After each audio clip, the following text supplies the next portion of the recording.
Bonjour, bonjour. Nous allons passer à la leçon numéro 7, l'initiation à la langue Cotonou.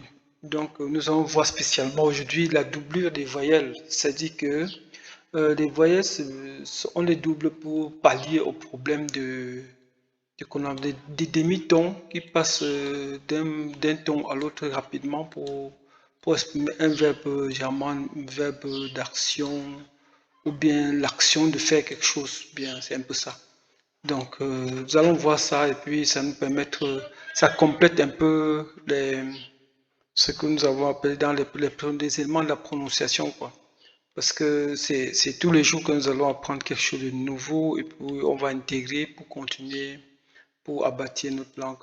J'aimerais dire que nos noms s'écrivent en français, mais il faut aussi que d'autres lettres, d'autres mots de notre langue continuent à s'écrire dans la même manière, dans la même approche, sans que ce soit vraiment aussi compliqué comme on veut nous faire croire. Donc, voilà.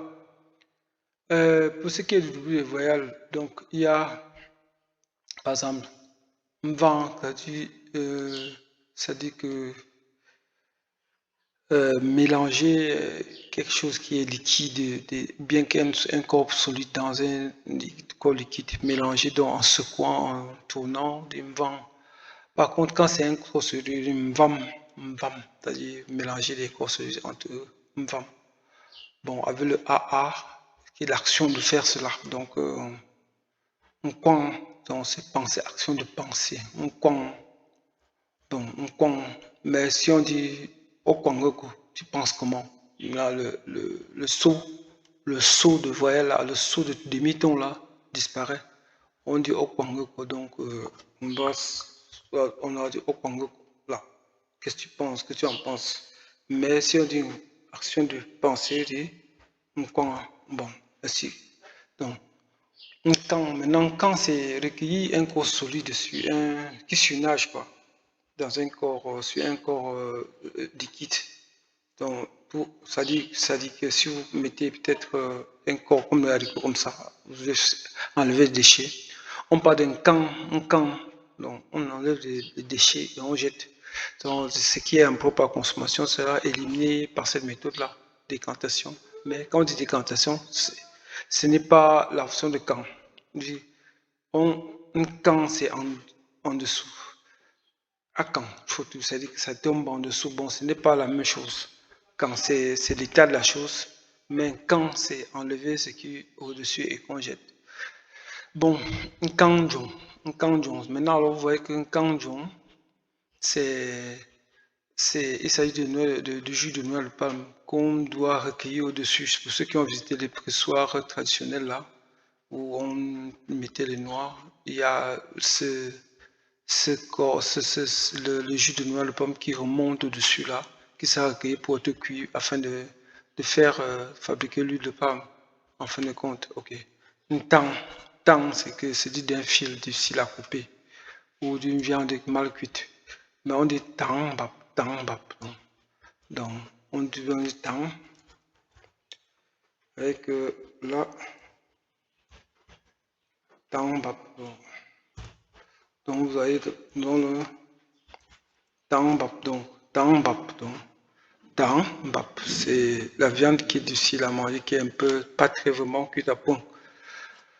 Donc, on peut mettre l'apostrophe entre deux voyelles comme ça là.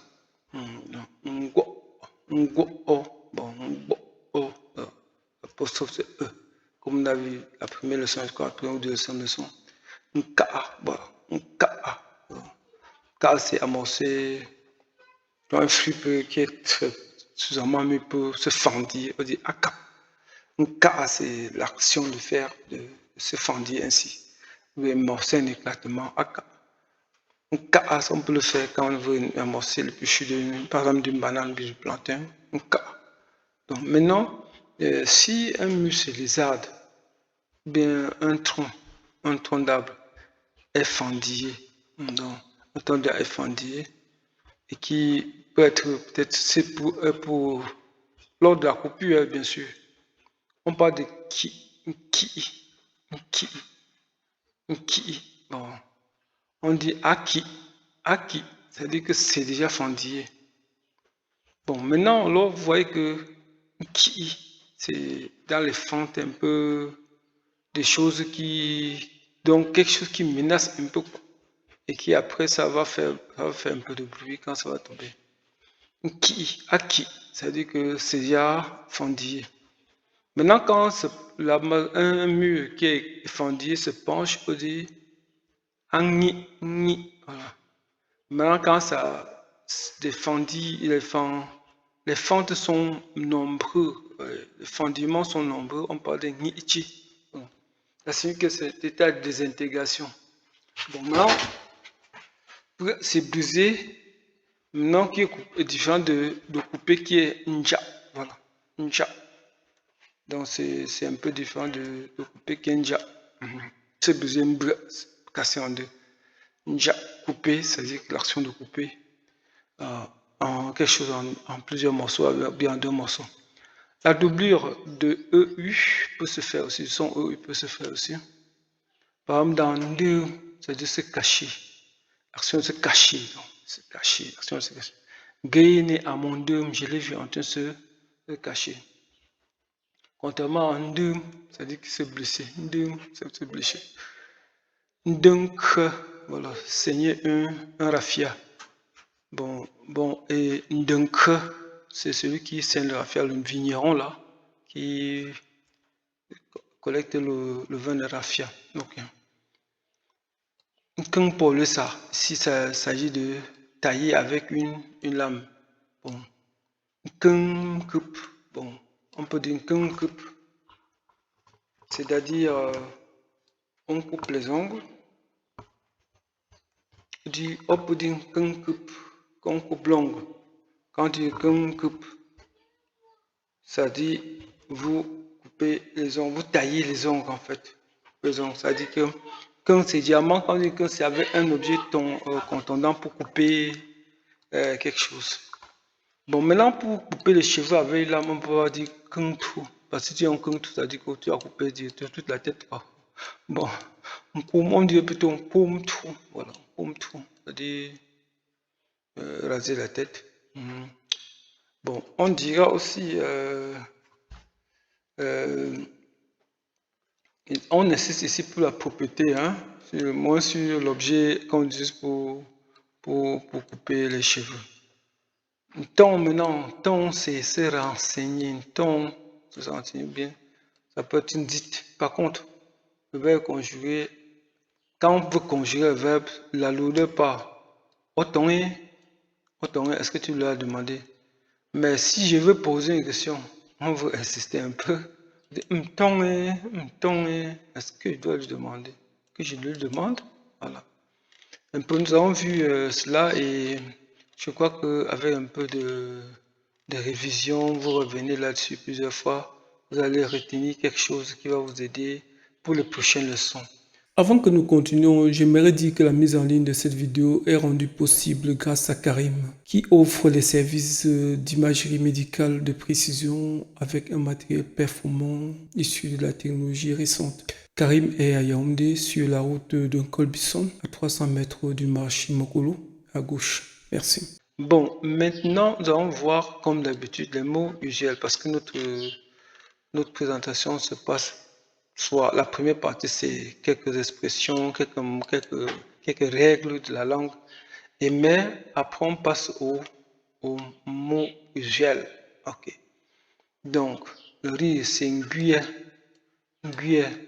Donc, une cuillère, bon, pour que vraiment il n'y ait pas trop de confusion avec le mangue, tout ça. Une cuillère, c'est mieux comme ça, avec une cuillère. Ok. Nga, voilà. Pleurer. Nkom, c'est mâcher. Kim, c'est essorer en serrant de la main. Comme ça, les légumes au linge. Kim. Bon, on dit Kim, c'est vraiment quand on passe à Kim, donc c'est pour aller vite. Action de le faire. Kim, t'es que t'as Kim, t'es que ton,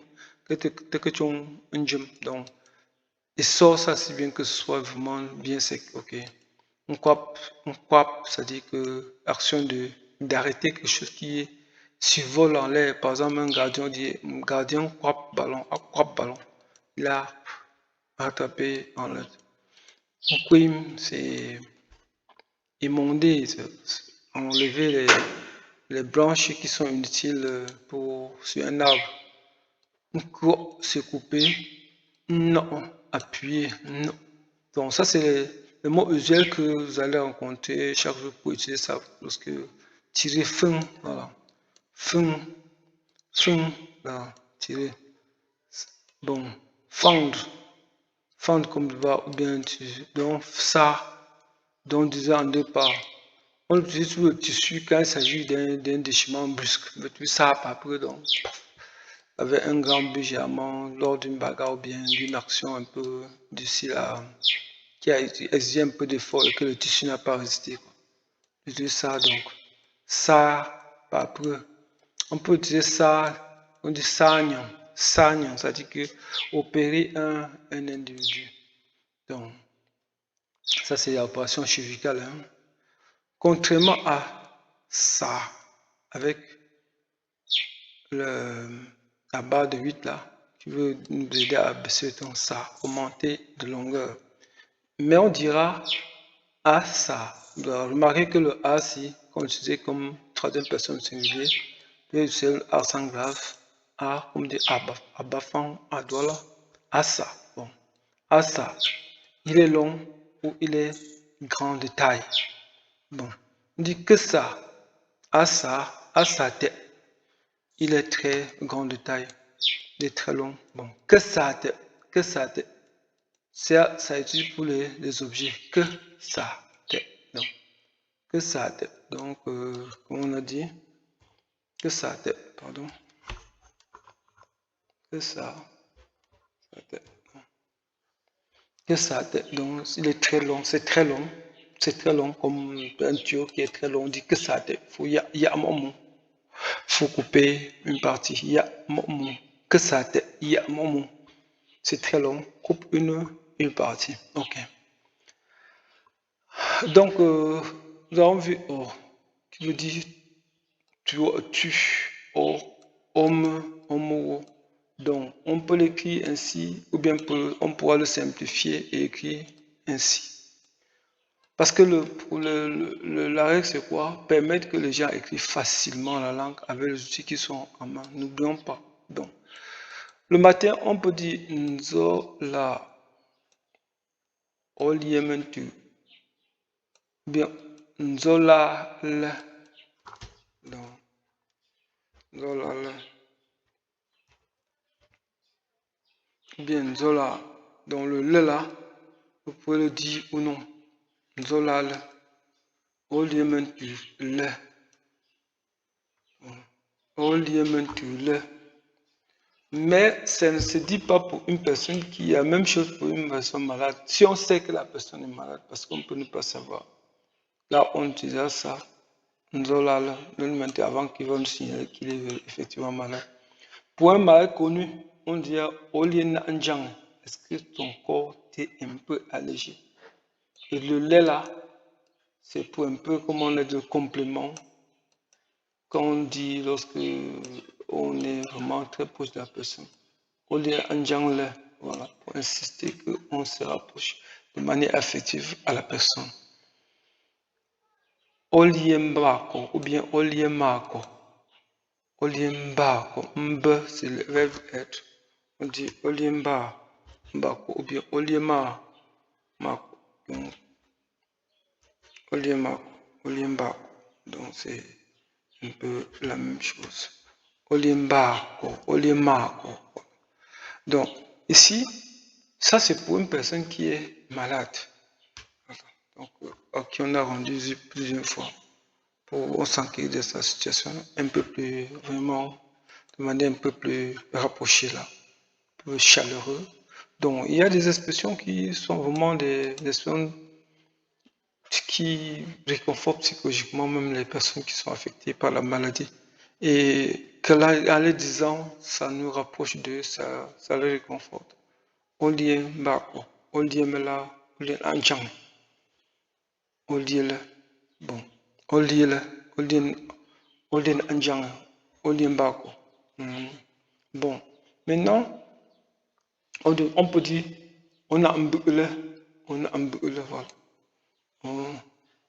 Ou bien on veut un barco. Donc, au jour de la société, on a dit lié ici. On peut dire veut pour quand on le voit le soir. Peut-être qu'on l'a vu le matin, le malade. Le soir, le revoit, on veut un barco. Est-ce que c'est un temps déterminant? Donc, ici, on veut un barco. Donc, j'ai dit tout à l'heure qu'on peut remplacer le O là par, par le O simple.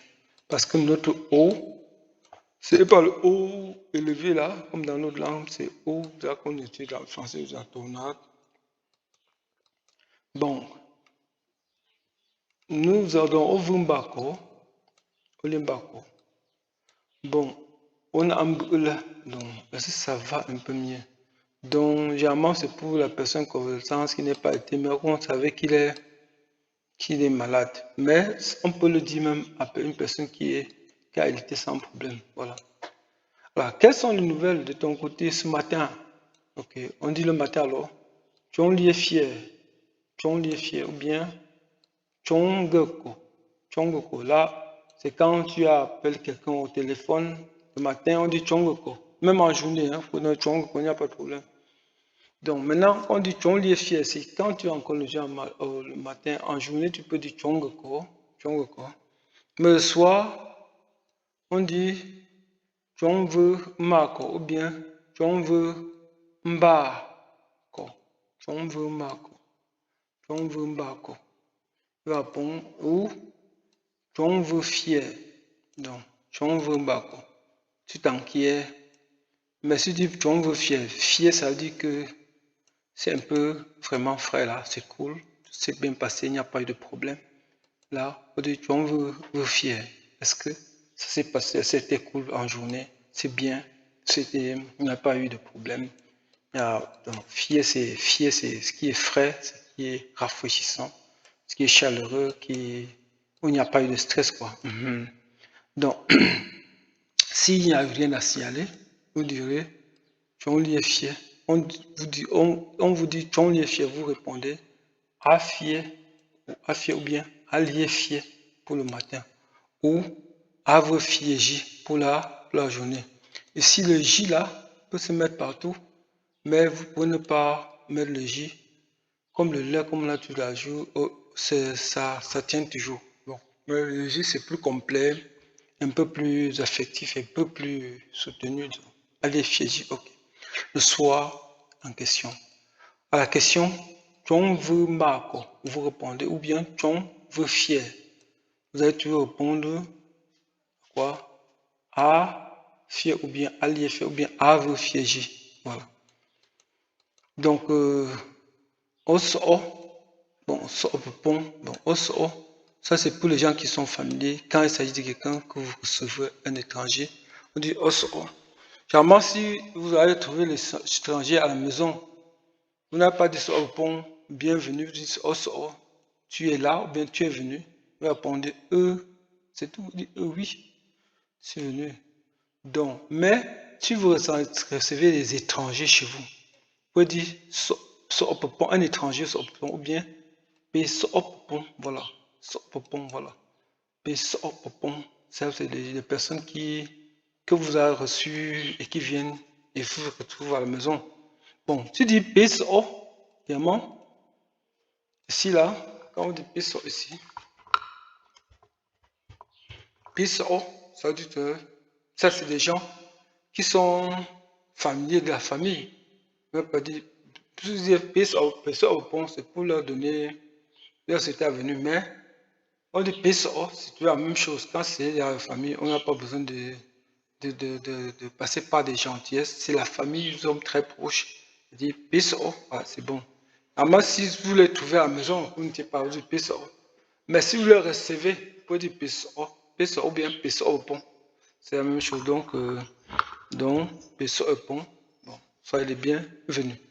Ok, on va lire une phrase. Chisiele me yonchi mbo. Oh non, voilà. Oh non, donc le oh là, soit ceci,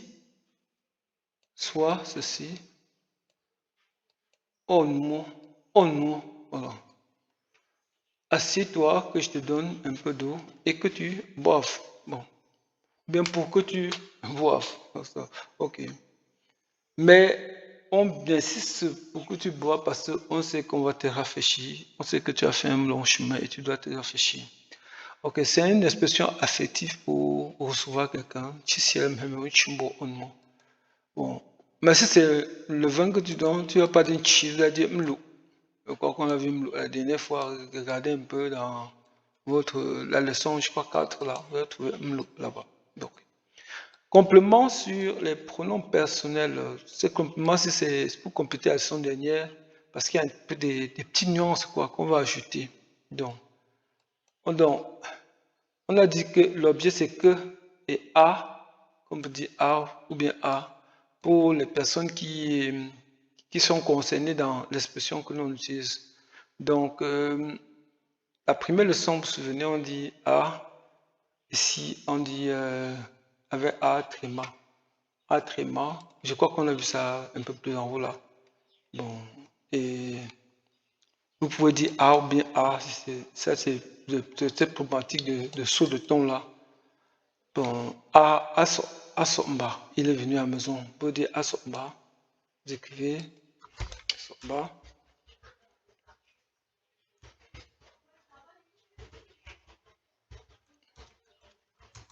Asomba, ok. Il est venu à la maison. Asomba, bon. Il est venu à la maison. Et cette expression de A là, que vous avez ici, c'est une expression que vous pouvez aussi utiliser rapidement. Si vous avez, vous écrivez une lettre ou bien vous êtes en conversion, vous dites Asomba. Ça va se dire, ok. On dira Mbap, ça c'est pour le pronom personnel. C'est-à-dire ici, on dit chez nous, c'est généralement pour les narratifs. Ce n'est pas vraiment pour insister sur la propriété. Il est venu chez nous, il est passé par chez nous, donc As Mbap. Donc il n'a pas fait quelque chose de Mbappé, il est venu chez vous, Mbapo, il est venu chez eux. Bon. Donc, Mbam chez moi, bien Mbao chez toi, Mbaye chez lui. Bon, maintenant, c'est donc, on voit que c'est O, I, P, M. Bon, vous voyez que c'est le jeu, il est partout, il est venu chez c'est je, chez moi, bon, c'est je, c'est ça que c'est chez moi, mais on dit me. Donc, un peu, ça c'est une expression qui ajoute, qui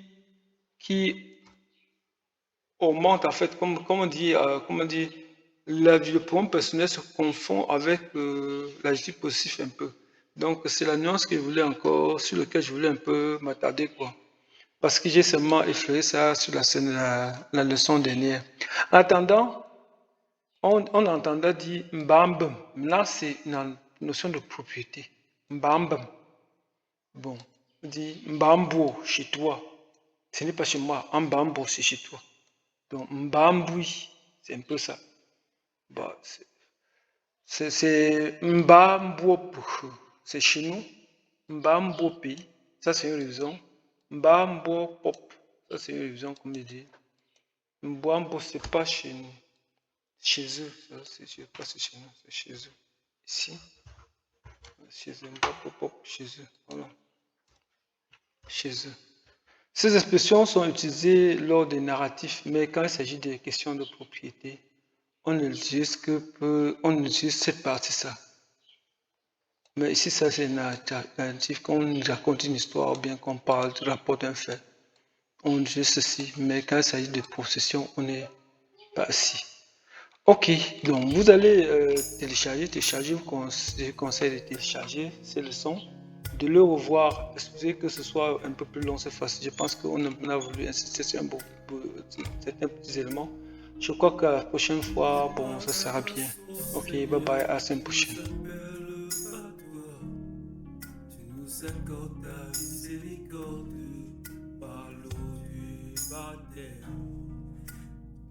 Par ton amour, ô Seigneur.